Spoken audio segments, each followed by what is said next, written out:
What's up, Cards and Tankards fans? TonyBigBlind back with a very special video for you today. In this video, the Cards and Tankards devs have graciously given me 4 new cards to spoil with all of you before the new update drops on August 10th in just a couple days. But before we get into the card spoilers, I have one thing I need to address. Do I really have to keep grinding coins? Yes, you have to keep grinding coins. I mean, I've been grinding coins at this table for the past couple of months. I know I've been making you do this for months. We need coins for this update. What do you mean, we? I'm the one who's getting all the coins. What do we mean, we? We're the same person, idiot. What are you talking about? Oh yeah, I guess we are the same person, huh? I didn't really think about that one. Didn't really think about that. Wait a second, if we're the same person, then why am I the one grinding all the coins? Why don't you do it? Why am I not the one grinding? Who's got the sword here, buddy? Because he's got the sword. Because he's got the sword. Yeah, it's what I thought. Can I at least get, like, a break after I finish this? Yeah, sure, you can have 15. Okay, whatever. Get back to it. Alright, well, now that I finally get a break after months of back-breaking labor to get a bunch of coins for this update, you know what? Why don't you come join me while I continue grinding, and I'll tell you about those new cards. Alright, I know why you guys are all here. Let's jump right into the new cards. First up for you, we have a new Dungeon Master card. Uncommon, Animated Weaponry, 6 mana, 4/4 for stats, so on the weaker side for this type of mana, but I would say the ability definitely makes up for it. Adjacent creatures have +1/+1, and entrants give adjacent creatures taunt. Now this is a very interesting card, mainly because the fact that, this is the only taunt in the entirety of Dungeon Master. This is the only way you can get taunt onto pure Dungeon Master creatures. Sure, you could bring taunt in from a secondary faction or from the neutral faction, but this is the only way to get it within Dungeon Master. So this is definitely going to be an include in some, if not most, Dungeon Master decks, just because of the utility that taunt has become over the past, month or two with the most recent change to taunt. And also, having the adjacent creatures have +1/+1 not only buffs those 2 units that you're giving taunt initially, but also if those units happen to die due to the spells that your opponent is going to be playing, then that 1/1 buff is just shifted to the next creature that is adjacent to animated weaponry. One thing you will have to keep in mind, though, is that once animated weaponry dies, those 2 creatures on either side will be losing their 1/1 buff. So just something to keep in mind if your opponent has some extra spell cards and your creatures are only on 1 health, as I assume it would probably just kill the creature, sort of like it would if your opponent banishes a Bone Amalgamate from the discard pile. Although I'm not 100% sure of that. Next up, let's move it on over to a new Plunder Guild card, which, can I first say, oh, I love the art on this card. I don't know what speaks to me, but the art on this card is just gorgeous. I love it a ton. Okay, but now I'll get into the card.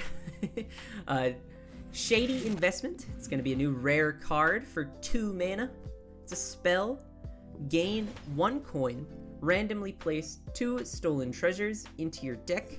Enhance 4 stolen treasures instead for 1 coin. Now this card's kind of a meaningless card unless you know what stolen treasure is, so let's take a look at that real quick.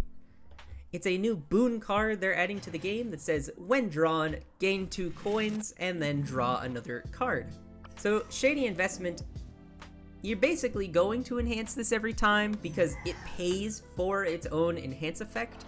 I see no reason why you wouldn't enhance this card literally every time you played it. You're effectively doubling the amount of stolen treasures you get, so you're doubling the amount of coins in your deck from 4 to 8 whenever you enhance this card for only 1 coin. So as long as you see 1 of those stolen treasures, that's already overpaying for itself by a fair margin. So this is going to be a really cool way of being able to get extra coins in your Plunder Guild deck when it seems like, there's not a ton of great coin generation right now. You'll be able to play into some of those higher cost, like on the Paladin card to give some permanent one-man armies, or on some other cards that have various 3-coin enhance effects that were really underused just because it was really hard to get coins. So I'm sure this card will see a fair good amount of play in both Plunder Guild main and Plunder Guild secondary, just because this is a really good coin generation card in general.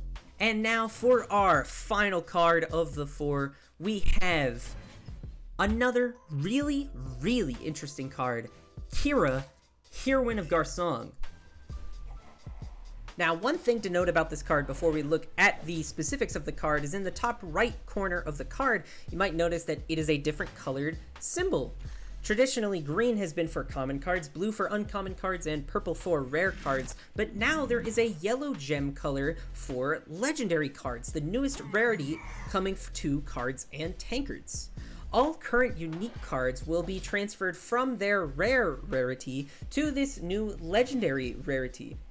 They will still keep the idea of unique, as well as all future legendary cards, of that you can only use 1 copy of them in your deck instead of 3 copies of them, like with every other card in the game. Same in the fact that you can only play 1 of them in your deck instead of the normal 3 cards that you can add with anything else. But the legendary will also make it so that it is harder to find in packs.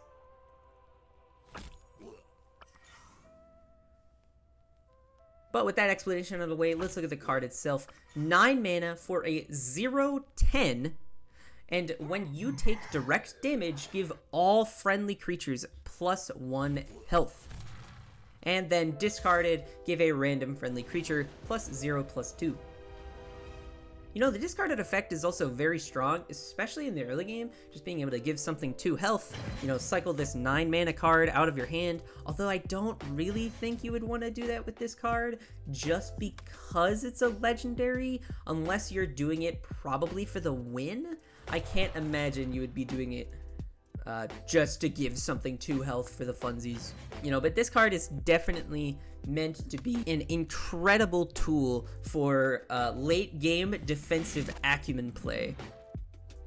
Because, you know, defensive acumen, it lets creatures attack with their health instead of their attack, as long as you have 3 creatures with more health than their current attack. Kira, Heroine of Garsong, this thing is always going to have more health than it's going to have attack. This is the only other 0 attack creature than Dark Omen Spyhawk. And Dark Omen Spyhawk can't attack. So this is the only card with 0 attack that is able to actually do damage to your opponent. Could you imagine being able to give this thing like loophole? Your opponent just couldn't block with any of their creatures, and then they just gotta take 10 damage? I guess the only thing they could really block it with is like a 0/1 Desperado that Gunhaunt summons, since Gunhaunt's call is now getting changed as well.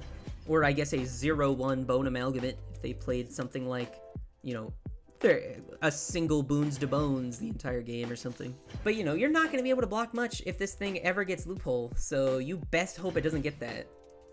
And then whenever you take direct damage, give all your friendly creatures +1 health. You know, that's just going to empower your defensive acumen even more, because your opponent's going to be dealing damage to your creatures. But then anytime you receive friendly damage, all your creatures just get healed by 1 HP. So I'm really hoping that the defensive acumen kind of archetype sees a resurgence. I know I will definitely be trying to play around with it once the update hits this Thursday, remind you. And I'm definitely excited to see all of the new cards and all of the new changes, which I will be featuring on this channel, as well as my experiences on when I first get into the game on Thursday. But yeah, this card looks incredible. More really cool art design on the cards. I love all of the art that is coming out of these new cards, and I can't wait to see the rest of it with these, you know, other 15+ cards if we haven't seen them yet. So yeah, I'm just really excited for all these new cards that are coming. Should be super exciting, you know, 21 new cards, 30+ card changes. Whew. This is definitely going to be a huge update for the game. Super excited for it and hope you guys are too. Well, that about wraps up today's video. If you have any further questions, feel free to leave them in the comments. I will respond eventually, I promise. Be sure to get excited for the release of these new cards on August 10th, which is this upcoming Thursday. And a couple other things, if you want to see more cards spoiled, then make sure to go leave a review on the MetaQuest store.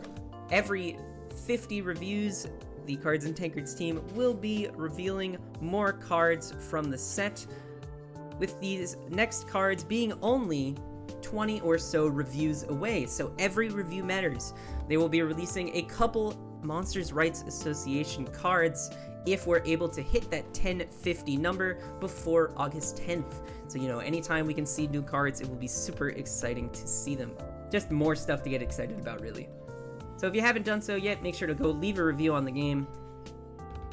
Otherwise, be sure to leave a like and subscribe to this channel if you're excited for the new update and you want to see content surrounding that update.